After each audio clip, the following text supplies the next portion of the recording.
to episode 83 of TerrorVision horror podcast Splatter Chatter, our fortnightly installation where we discuss some of our favourite films. I'm one of your hosts, Jennifer Strand, and joining me is our very own limb collector, Dan McGuinness.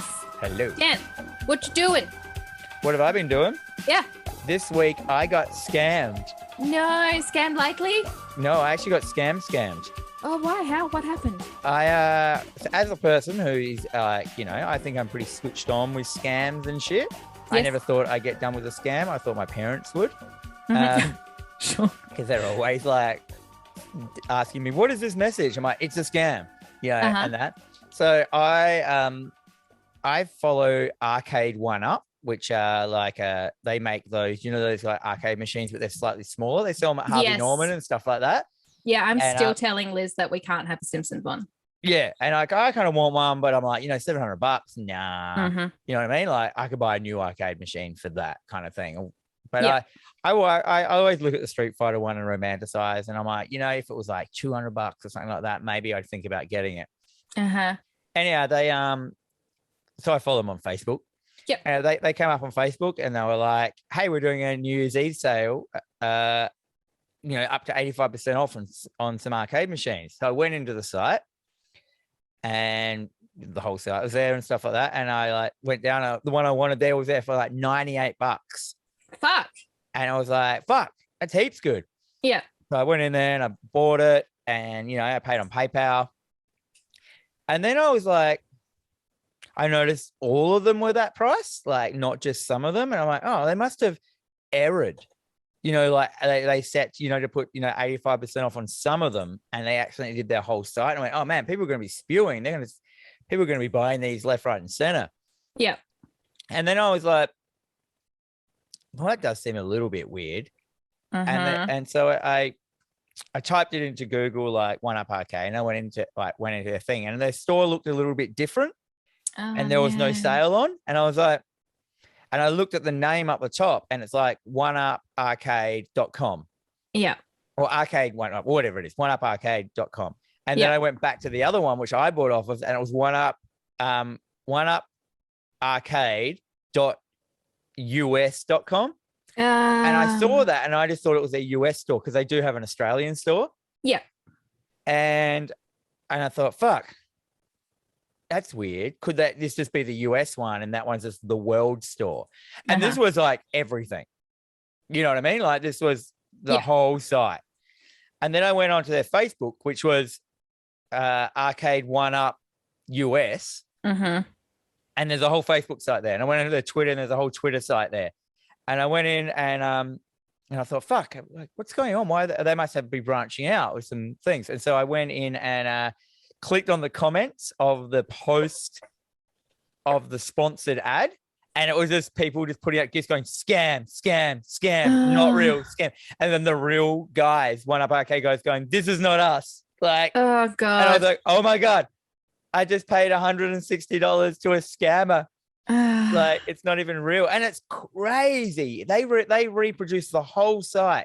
They're getting good nowadays. Whole Facebook site, whole Twitter, like, with all content on it and everything. And I'm like, you guys are good enough to make all this shit. Why don't you just do that as a living? Like make sites for people. And so I went on to PayPal and I'm like, I rang them because I couldn't find. And I'm like, hey, and explain what had happened. And they're like, well, we can't actually give you money back until you don't get the product. And I'm like, oh, okay, that makes sense. So I'm like, I don't want I will. I would like to put in a report that I have not got the product straight away. And they're like, cool. And I said, how are you going to ban this person or something like that? Or get make sure it doesn't happen again. And they're like, well, we can only do that if we get a whole bunch of reports like this. And I went, oh, you probably will. And I said, how long will it take? And I said, it's going to, after 10 days, if they haven't sent you the product, and if they're a scammer, they're not going to.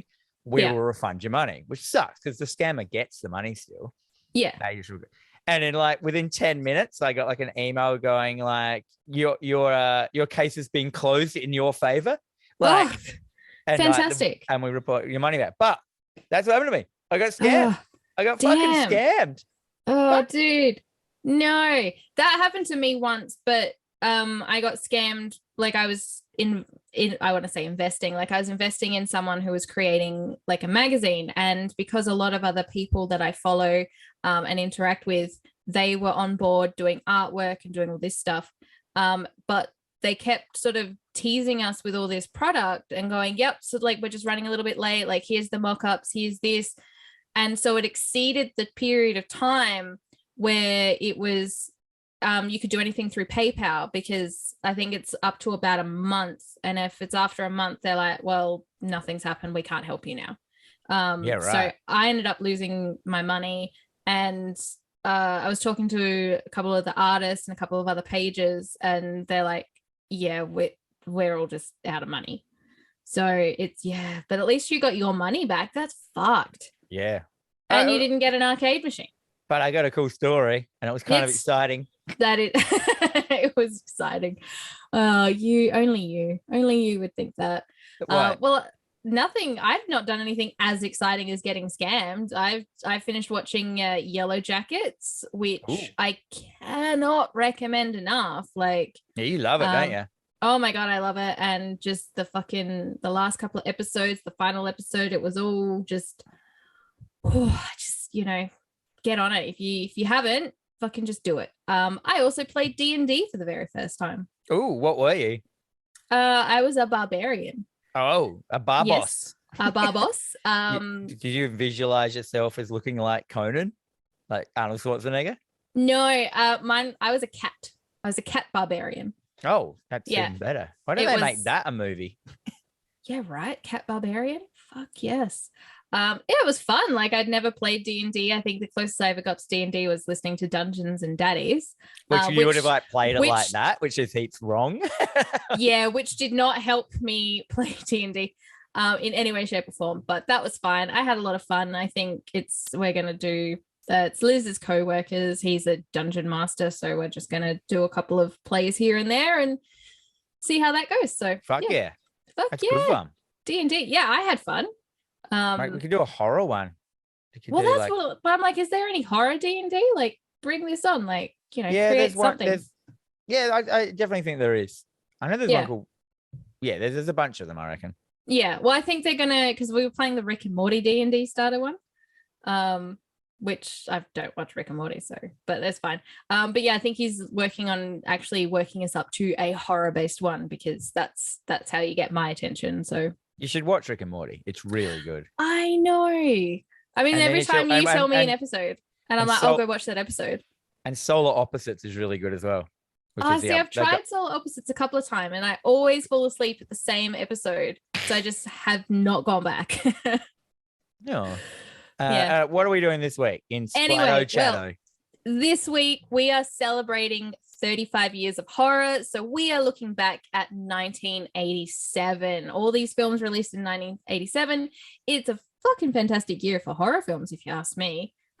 Definitely a lot on your list, I can see.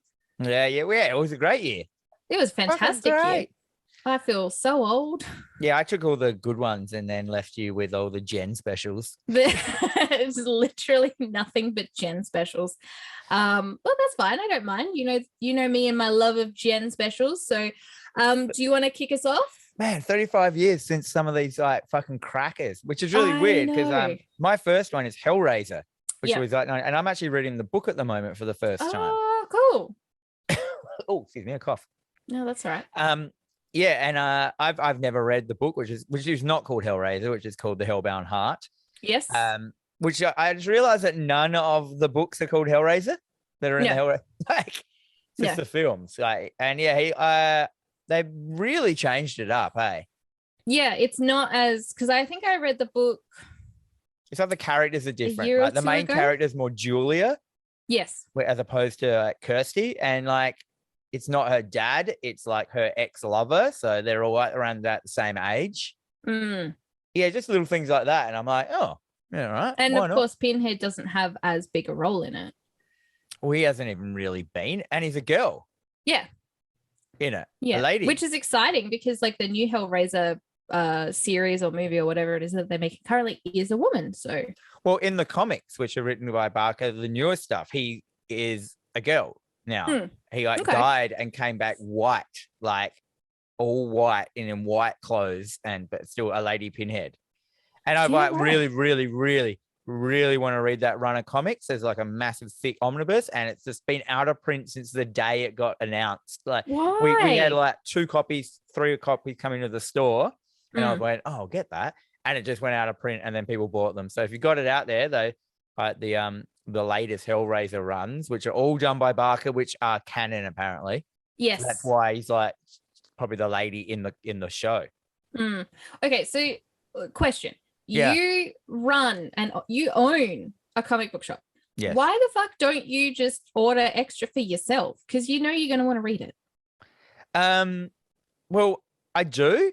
And then I'll get to the day and I'm like, I'm busy. I'll just, I just won't put it away for myself. I'll do it later. And I do it all the time. Yeah. Okay. That's fair. That's fair. It doesn't bother me that much. This one has though, because this has been like a year now. It hasn't been available.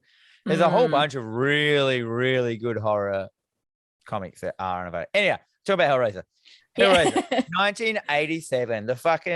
The glory fucking horror film for every young little kid. Like, look at that. It's banned in countries. They never even watched it. They just banned it. They just went, this is bound to be fucked. It's got hell written in the name. Look at that man on the cover. He's got pins in his head. He's got a fucking box in his hand. That's a puzzle. What is that? Let's just ban it. Let's ban it. So how old were you when you first watched Hellraiser? I watched it. I taped it off television. I was in high school. I was in early high school.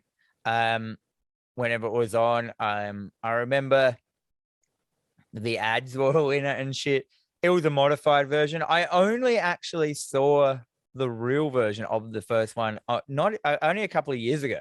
Because I'd like watched it heaps as a kid on VHS, my VHS with the ads, and then I just kind of never revisited it, and I always just watch Hellbound after that because I really like Hellbound, the second one, a lot, which I might, and then like that was done by Clive Barker. We never did a novel for it or anything like that. It was all just like film concept, like pure film. Well, that's Clive Barker for you. He knows what's up. He's like real close to his, content. So. I like that. Yeah, and it was the same. It's always stuck. I mean, I've always loved it. I've got like, in my room here, I've got my Hellraiser posters. I've got my puzzle boxes. Yeah.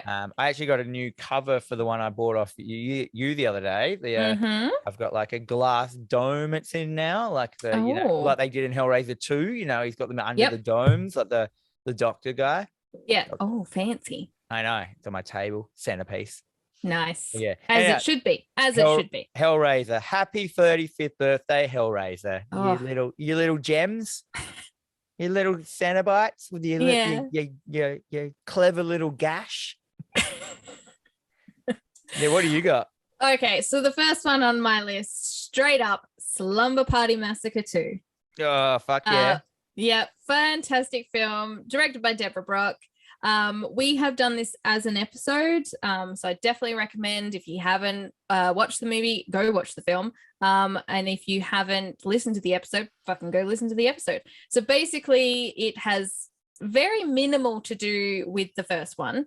It's about this group of girls. They go off to a condo for the weekend, but this one of the girls just can't get rid of the feeling that there is just someone sort of stalking her. So it becomes a very sort of Nightmare on Elm Street kind of vibe, where this guy is like coming at her in her dreams, but he's like this really cool rockabilly guy with a fucking guitar, like this kick-ass guitar that has a drill on the end of it.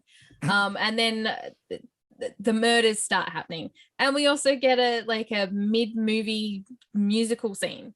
Yeah, where he just does this crazy musical scene as well.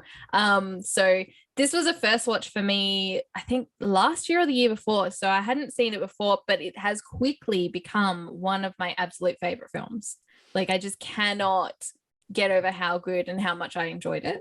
Yeah, it's oozing Jen. It does. Is oozing Jennifer. It's like such a you film, and I just found it so okay. Yeah. I did like the dance scene, like the singing. Yeah. Yeah, do and like that. it's so strange because the girls are in a band, and then so we've got them doing music as well at some point, and then there's all this, but we also get that really cool scene with the girl that she's just like, they're foreshadowing the whole time. She's like, oh, I think I'm getting a pimple, and then she's just there like with this massive like growth in her face that is literally like piercing like pus everywhere, which is absolutely amazing. So and the guy that's the driller killer, he's just chewing the scenery with his performance, and I think he was a one and done actor as well. Well, didn't he, if I'm remembering this rightly, didn't he fund the film because he wanted to be in a film because he was a rich kid? Yeah, so he's like this. He was like the heir to the Papa John or Papa Giuseppe fucking pizza chain. So, and then he just really wanted to be in this film. So I'm pretty certain he just bankrolled like, it. If I give you money, will you let me be in this film? And it just worked out in his favor. Like I'm okay with it. Did it work out in his favor though? Well, he's not really a horror icon anymore. He is a bit though. I don't think he needs to be. He's got pizza money. Pizza money. He's got pizza money. So yeah. Oh, that was a weird film. I did like it. It was a great film. It's also streaming on Shudder. So because it was really hard to find, I don't think it got a lot of a proper Blu-ray release. Didn't get enough love. No, it didn't get enough love, but it is on Shudder. So 100% go and watch this film. If you want to be entertained. Yeah. And then come talk to me about it because it's an entertaining film and I love talking about it. It is true. His guitar is pretty funny. The giant fucking drill guitar and like sexy plays it and stuff. And yeah, he does. And then he teases women with it and then drills them through the neck with it. It's great. What's not to love? What's next on your list? Next, The Lost Boys. Happy birthday, Lost Boys. 35 at last. 35. Man, that means Kiefer Sutherland must be real old now. He is old. How old is he? Who fuck knows? 100? Who knows? So The Lost Boys. 1987. If you haven't seen The Lost Boys, you really should. It's a vampire movie. About cool fucking teenagers. In their cool fashion. In their cool cave. It's just like the epitome as a young person in 1987, like watching that, or I watched it probably a couple of years after. Just seeing these teens dressed in these fucking badass fuckers. They had spiky blonde hair with gel. They had mullets. They were cool. And they just had a bunch of pumping wicked fucking like scenes in it. This thing, you have like both Corys are in this. Corey Haim, Corey Fieldman. Yeah. I can never remember which one's which. Which one's Haim? Is he the one that's still alive? One of them. One of the Coreys owns a comic shop, and like they fight vampires in their spare time. And the other Corey is like the fucking nerdy, like loud shirt wearing, Saved by the Bell extra character coming into the town. There's a fucking group of vampires. They have to hunt them. There's rules. There's fucking stakes. Every vampire, when you kill it, dies a different way. Some explode, some melt, some gracefully go down. And then it's basically a fucking cabin in the woods ending with them in a house held up, taking the vampires out, like coming for them. And it's fucking got some of the raddest scenes. They fucking... they shoot one with an arrow through the guts and it goes into the stereo, and the stereo starts playing rock music and he explodes, and then they're like, death by stereo and shit like that. And, they have holy water and fucking squirt guns. They're melting these vampires. It's fucking wicked. And also one of them is becoming a vampire, but he's a good vampire. So there's vampires fighting vampires. Oh, fuck. What a film. It's a great film. It has a fucking amazing soundtrack as well. It's Doors and everyone. It's a tight soundtrack, and of course, like, let's not forget the leather pants sax playing guy. Oh yeah, who fucking he's still popular. He is, yeah. Like he still has like he has like a 3-second shot they cut to him playing saxophone. gyrating his hips in a sex motion, not wearing a shirt, all oiled up, like sexy saxophone. And people just remember that. Like, yeah, they're still talking about this 35 years later. So that's amazing. Like, that is a feat and a half. Oh man, and there's fucking heaps of blood at the end. You know, like a vampire gets melted and he goes into the drain, and then all the fucking drain starts splurting blood up and shit. Oh, it's fucking wicked. And it's a great. It's like, it's kind of like almost one of those gateway films. Like, it's not super gory, but it is enough. Yeah. And yeah, I mean, I think everybody's seen Lost Boys, and it became really popular. Like a few years back, I don't know, like there was just a period of time where it was just like the merchandise for it was everywhere. Like every half goth girl was wearing a shirt. Maybe it was its 30th anniversary or something. Maybe. But I mean, because they did a whole bunch of sequels, which I've never seen, which I've heard are just flat, just like not cool. Yeah. But yeah. Ugh. But yeah, Lost Boys, love ya, you fucking little gem. 35. Lost Boys. Crazy. What do you got? So my next one on my list is Creepazoids. What the fuck is that? So the year is 1998. So it's like 6 or so years after a nuclear war has just left the world decimated, and this group of deserters find themselves trying to run and get out of the way of some acid rain. They find themselves in a laboratory which is just eerily quiet. There's no one in there, but there's still food, research, everything there. So they try and hunker down thinking they found a really good thing, but unfortunately this laboratory was designed to keep something in. And that something is creepazoids, and they come out and they sort of one by one they kind of get picked off, and they're trying to sort of defeat this creepazoid monster. There's only one creepazoid. I think there's two. I think there's a couple, but you know, it stars Linnea Quigley. She is like a very popular 80s scream queen. It's got a amazing soundtrack. I love the soundtrack so much. It's very synthwave, very, very 80s. We get a very strange shower sex scene, which doesn't need to be there, but I feel that it was just in Linnea's contract to just be naked in everything she's in.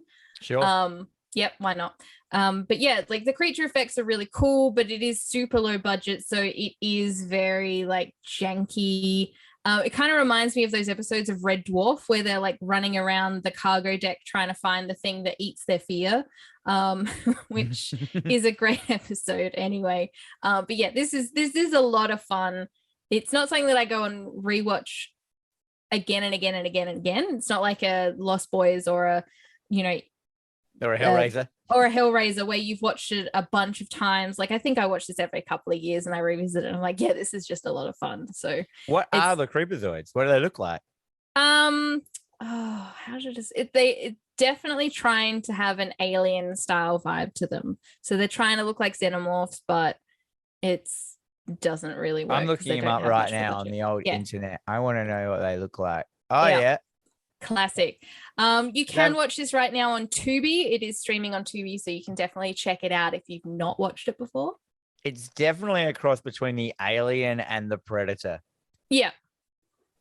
And there's you know, like it's kind of like it's got an alien, but instead of the alien's cool face, it's got like giant spider mandibles. Uh-huh. Is that the right word? Mandibles? Possibly. I don't know.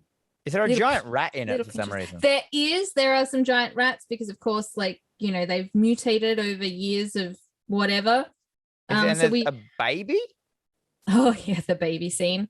Yeah, that's just, I don't know what's going on with that, but I'm not going to argue it. It's not as good as the baby scene in Brain Dead, but it's still nothing will be. It's not the best scene in Brain Dead. It's a glossy baby. It's some nice puppeteering, but yeah, I don't know if it's as good as it's not as good.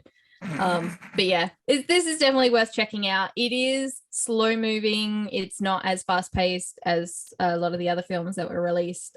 So it is definitely going to be an acquired taste kind of film, but still worth checking out. Speaking of fast-paced films, my Yeah. next film is Evil Dead 2. Of course it is. The film that had to quickly put the whole first film in the opening. Just like, they're like, oh, we don't have it's a different company now. We don't have the rights to show any of the footage of what happened in the first film. So we'll just remake the entire first film in 10 minutes, like at the start of the film. Yep. Oh my God. Evil Dead 2. This film is fucking so good. I think I watched it recently just for fun, and it's just still wicked. It's everything, in my opinion. Like, when I think back to a horror film, it's what horror film should be. It's got the weird, like, fucking dark humor. It's got the blood, the transformations, the guy fucking fighting his own hand, putting a fucking chopping his hand off and having to put a chainsaw on the end of it. Like, everything in it is like, and they went to so much effort, more than I thought they did when I watched them making it. It's like they made that whole cabin in a warehouse, and it was up on fucking massive stilts so they could get under the floor and film anywhere they wanted and shit. Like, yeah, you didn't even realize the amount of effort put into Evil Dead 2. It's crazy. But it's such a passion project for them, and you can totally tell in the whole film and how it is shot and how it is done, how it is acted. Like, they are just there to have fun, and they are having so much fun with it. I like Evil Dead 2 more than the first Evil Dead. I know that is kind of like them for both different reasons. Like, yeah. I think Evil Dead 1 has way more gore. Yes. Like, the gore in it's fucking shocking. There is so much, like, because it has a big scene in Evil Dead 2 where he like chops up fucking one of the dudes, and it doesn't show it, and it's fucking shattering because they show more in the first one. And when it chops him in the head, green shit comes out instead of blood. And I'm like, yeah. And I'm like, that's the only, like, that scene is the only thing that pulls Evil Dead down too, I reckon. Yep. Like, they should have had, like, that scene, it should have showed as much gore as the first one. The dismemberment scene in Evil Dead 1 was so shocking. It was like the first film I ever saw where you saw an axe hitting the body. Like, you saw it hitting the limb and taking it off. You know what I mean? Like, and then, like, it showed the carnage after it of, like, just all the dismembered parts sitting there, twitching and shit, blood everywhere. And I was like, that's where it's at. And, like, that's the only thing that Evil Dead 2 doesn't have for me. Like, if Evil Dead 2 had the same amount of gore in it as the first one, it would just be like the best fucking movie in the entire world. So as a guy surrounded by, I've got an Evil Dead 1 and an Evil Dead 2 poster just around me. Yeah, they're sick. Fucking you and your Evil Dead posters. I'm jealous. So yeah, happy birthday, Evil Dead 2, you fucking sexy bitch. You sexy, sexy bitch. All right. Well, my next one on my list is Hello, Mary Lou, Prom Night 2. Oh. So this is one that I don't think we've done this as an episode, but it's definitely one that I've talked about on a very early episode, I reckon. Yeah. So it's set in two periods. So it's set in 1957. This character, Mary Lou, she's killed off by her jilted boyfriend, and for some reason she decides to come back 30 years later for revenge. Well, her ghost, and she ends up sort of possessing a young girl, and now it's basically like she's reenacting this 1957 life that she had, but at this current like 1987 prom. And it's just ridiculous. Like, this film is ridiculous, but it's really good as well. Like, just the sort of it sort of plays out like an episode of the X-Files or maybe Buffy the Vampire Slayer. I don't know. But yeah, none of those sound good quality. Well, that's why I love it. So yeah, it's kind of like this girl who's going through the possession, like being possessed by Mary Lou's character, and then having to sort of go into the school and people start dying and all this stuff. It is a lot of fun, but it is absolutely ridiculously silly. Is it a number one? No, so there's the original Prom Night, which had Jamie Lee Curtis in it, back in, I can't remember, I think it was like 82 or something. So this is 87. It's a sequel, but it has nothing to do with the original one. Oh yeah, you just like to stick Prom Night on it, and you can sell it off as a quality film. So this one is also streaming on Tubi. You can check it out if you want to. I recommend you should. I think the fact that the name rhymes is what really probably helped it out. Yeah, I'd say so. Yeah, because you couldn't just call it Hello Mary Lou. Yeah, I mean, you could have just called it Prom Night 2. Yeah, but I like Hello Mary Lou Prom Night 2. Like so when you're looking for it, you can't just type in Prom Night 2. You've got to type in Hello Mary Lou first. Yeah, like it's a lot of silly fun. I mean, the effects are really good, and the sort of the special effect makeup is really good as well. There's like weird scenes between the daughter and her dad because she's being possessed by this slutty kind of gal, which is very strange as well. But that's it. That's weird. There's a little bit of weirdness. Is it really incest though? If you're being possessed by someone else? Yeah. Is it incest if you've been possessed by the devil? Probably not. I don't know. I can't answer that. But yes, I recommend. Directed by Bruce Pittman. Give it a go. It's on Tubi. What else are you gonna do? Exactly. Watch Mary Lou. Yeah, cool. My next one is one of the mine are all big hitters to me. They really Nightmare on Elm Street 3, The Dream Warriors. Is it Warriors? Dream Warriors. Yeah. It's the best one out of all of the Nightmare on Elm Streets. Do you know the other day someone was saying this is the shittest one I saw in reviews, and I'm like, why would you think that? Like, and they're like, oh, it broke the law of like the first two. And I think, didn't the second one break the law of the first one? The second one just not only broke it took a giant steaming shit on it. Yeah, so I don't wait. It's amazing what people's opinions they feel they have to write down in reviews. I'm like, oh my God. I mean, everybody's entitled to their own opinions and everything is speculative, but you're wrong. Like, yeah. For those who haven't seen Nightmare on Elm Street 3, you can just start there if you wanted. I started there. This is my first Nightmare on Elm Street I saw. Back in the day, I didn't like go for one or two kind of thing because I was nowhere near age appropriate. And it seemed really scary. The idea of it just seemed scary. Like, it's weird how it seems scary, the Nightmare on Elm Street, but they're not. No. They're kind of just funny.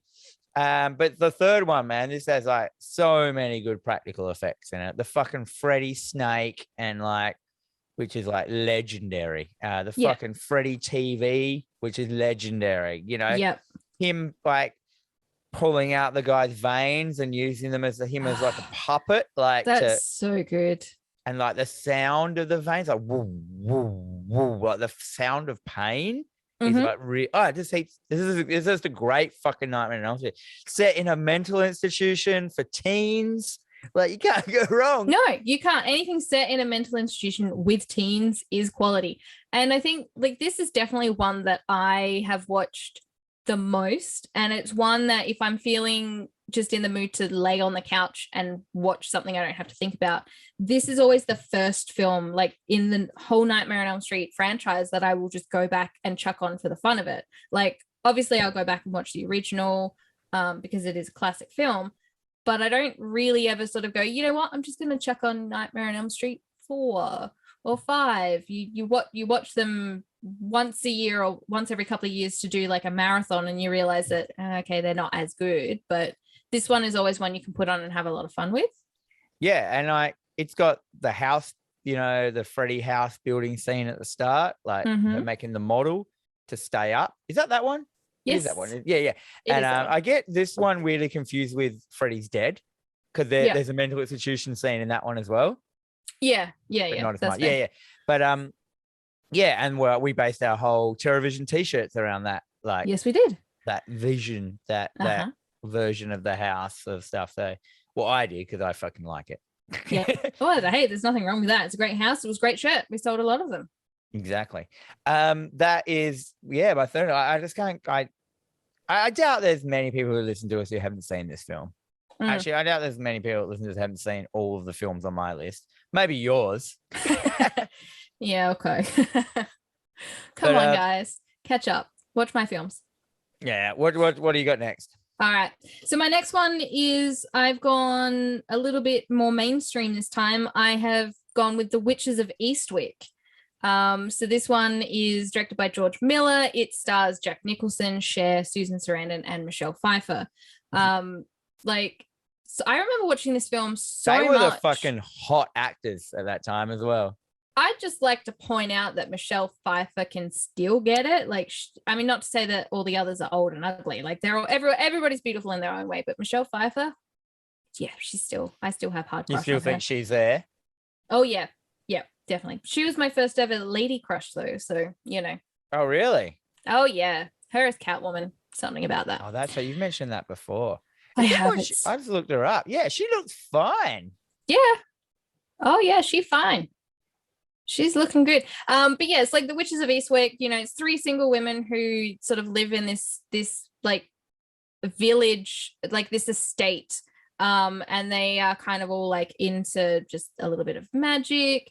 But this guy arrives in town and he sort of arrives in their lives, and because they're all sort of after a man, for whatever reasons, and he kind of appeals to all three of what like they want, what their wishes are. Jack Nicholson. Because he's Jack Nicholson, and I just don't see any appeal there, but that's just me. So yeah, so they sort of end up having this like weird relationship with him, as a trio, like the three women, and they kind of like are sort of becoming more powerful within themselves, but obviously things start to happen. It's not going their way. You know, you always be careful what you wish for. So then it sort of becomes these three women against Jack Nicholson. But I remember watching this film as a kid, and you know, I will revisit it again and again and again because I just feel that it's a really good film. And I always just remember this one scene where... Is it the cherry bit? It is the cherry bit. Yeah, it's the only bit I can remember as well. Yeah, like that still sticks with me now. Like the cherry, the Veronica Cartwright is just spewing cherries everywhere. They're so brutal to this woman. Like she's a bitch. They're cherry pits, aren't they? Yeah, they're cherry pits. It's just vomiting them everywhere. Oh, it's so sick. It's so good. But yeah, it's one of I'll still watch it. Like I'll probably watch it again pretty soon because I'm due for a rewatch, and now that I'm talking about it. Yeah, now I'm talking about it, I'm like, yeah. I can't. That's all I remember from it is that. And yeah, and usually what I remember from films is, you know, when Mad magazine used to do a film. Yep. Like, and that a lot of times I can only remember the Mad magazine's version of it, where they do the whole film in a couple of pages and they just payouts of the scenes. Yeah, of course. You know. But yeah, like it's one of these, you know, it's a lovely, strong, powerful women. You know, they realize they don't need no man, especially if the man's the devil or Jack Nicholson. But yeah, no, it's definitely worth checking out. And I think, I don't know what it's streaming on at the moment. If you can, I don't think it's streaming anywhere in Australia at the moment, but you can just go and buy it for like $5 on DVD. You could probably get it for less than that on Apple TV. Probably. Like the hiring, $2. Amazon, I don't know. Great night. $2, mate. 2-night rental. It's all good. So yeah, check that out. If you haven't watched it, let me know if you have. Okay. My last one is the ultimate gateway horror. The Monster Squad. Yes. So this came out. So I watched this in 1987. You know what I mean? Like this is one of the ones. This was age appropriate for Dan. It was. We've done this as an episode. If you want to know more about Monster Squad, we fucking got into the Monster Squad. Oh, yeah. We also talk about it a lot in various other episodes. Yeah. Just because it's so good to talk about.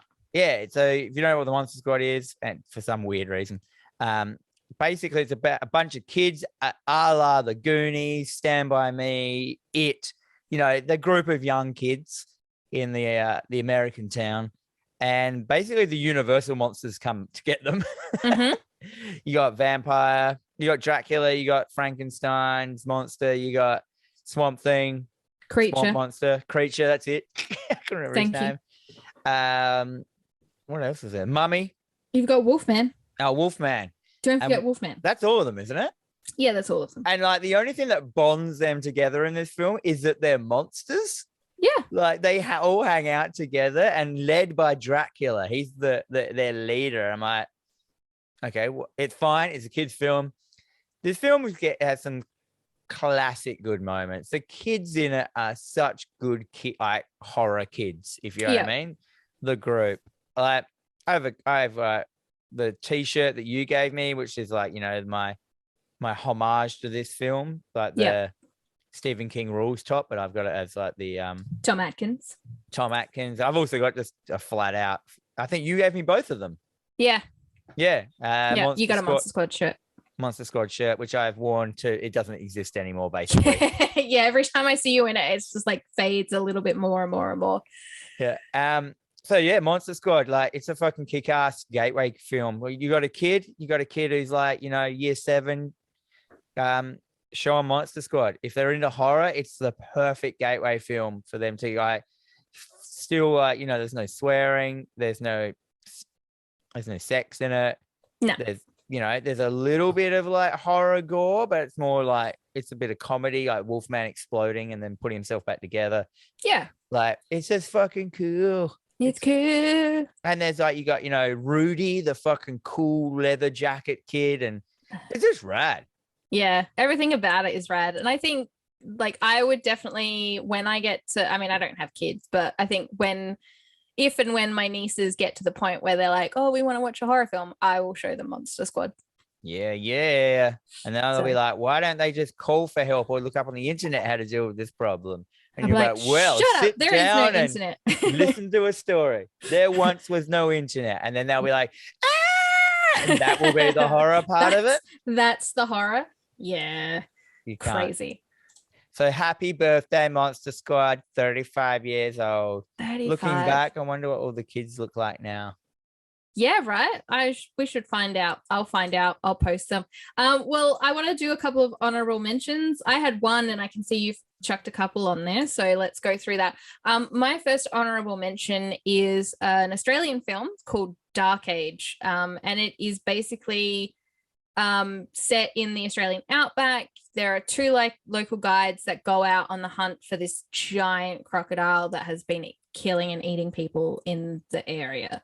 So it's just starting to get a little bit too close to populated areas and Indigenous areas. So people are starting to go missing. It is a very serious film, so it's not as great as Lake Placid because it doesn't have the humor that it does, but it is really good. And I like a big creature film. And I like a big animal eating things film. So this is definitely that one. It is also showing, you can check it out on Amazon Prime if you've got that. And I recommend also a very young John Jarratt. Oh. Yep. Before he became Mick Taylor.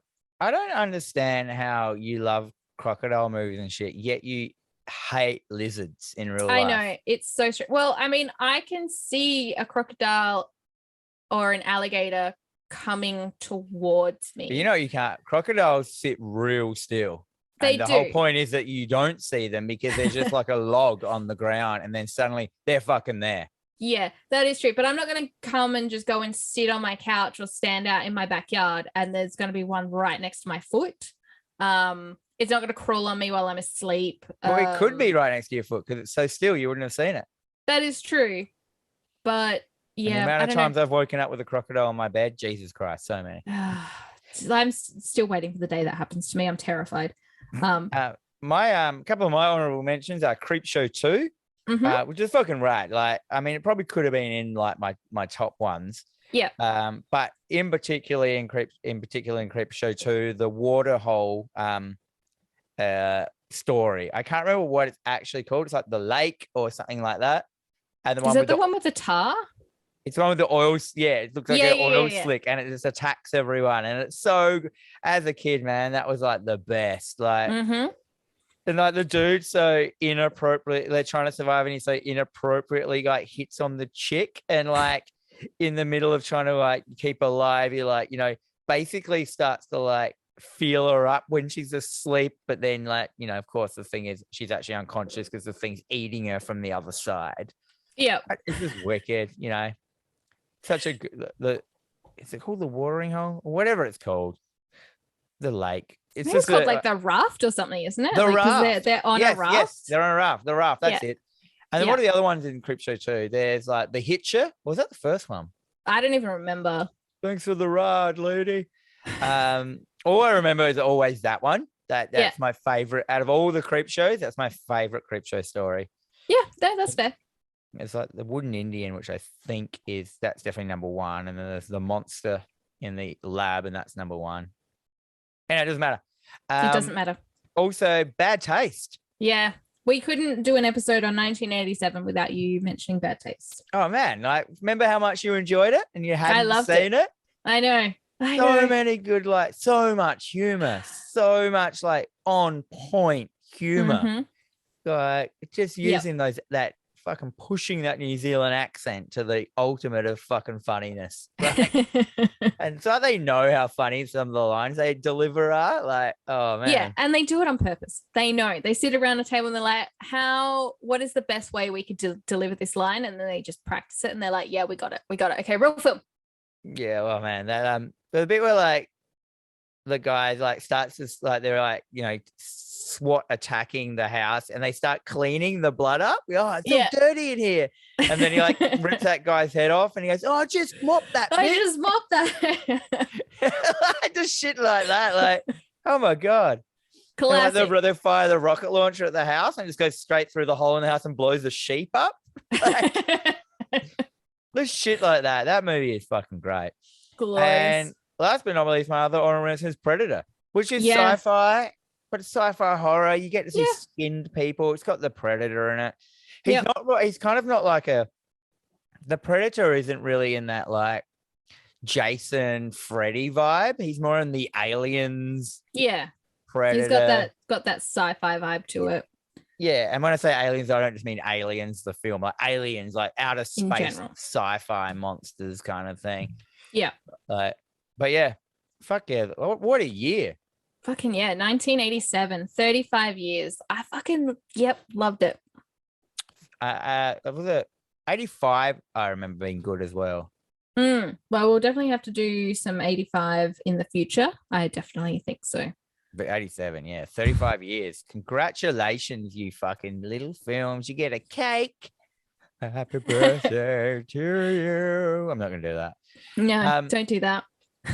And that's basically it today. I don't know how long this is going for because as we said, I should have mentioned this. We're remotely recording at the moment. We're not in the same room together. We're going to probably go back to normal after this episode. Mm-hmm. Hopefully, yeah. Hopefully COVID's going to stay fuck off. Yeah. But yeah, and that's, yeah. So before we sign off, I'd just like to shout out to the people who interact with us and help us grow over on the line. So thank you to Adrian DiGirolamo, Adam Gillespie, Simone Stewart, Dave Kudrev, Kevin Patterson, and Patrick Roberts. That's just a couple of names who've interacted with us over the past time, if you will. And that ends it for this is the end. So you've been listening to TerrorVision Horror Podcast, the Splatter Chatter with Dan and Jennifer. We are available on all major podcasting services and also the YouTube. But no matter where you choose to consume us, please make sure to hit your like button, subscribe to us over on your YouTubing podcasting thing, and leave a comment or a review on Google and stuff like that. It all helps us out. And, you know, we don't get paid to do this. This is just like, we do this for the love of the horror, for the horror. This is fun. This is the most fun for me. Yeah. The gauze. Do it for the gauze, not the cause, the gauze. The gauze. And not gauze like, you know, that stuff in the hospital. But yeah, fuck it. No. All that shit they put in the mouth in at the dentist. It's not that. It's gore. It's bloody visceral gore. You can interact with us on Facebook as well and Instagram. Go over there, check us out. Just search for our names and you'll find it. We also have an email at TerrorVisionPod@gmail.com. Yeah. And remember, kids, be kind, rewind.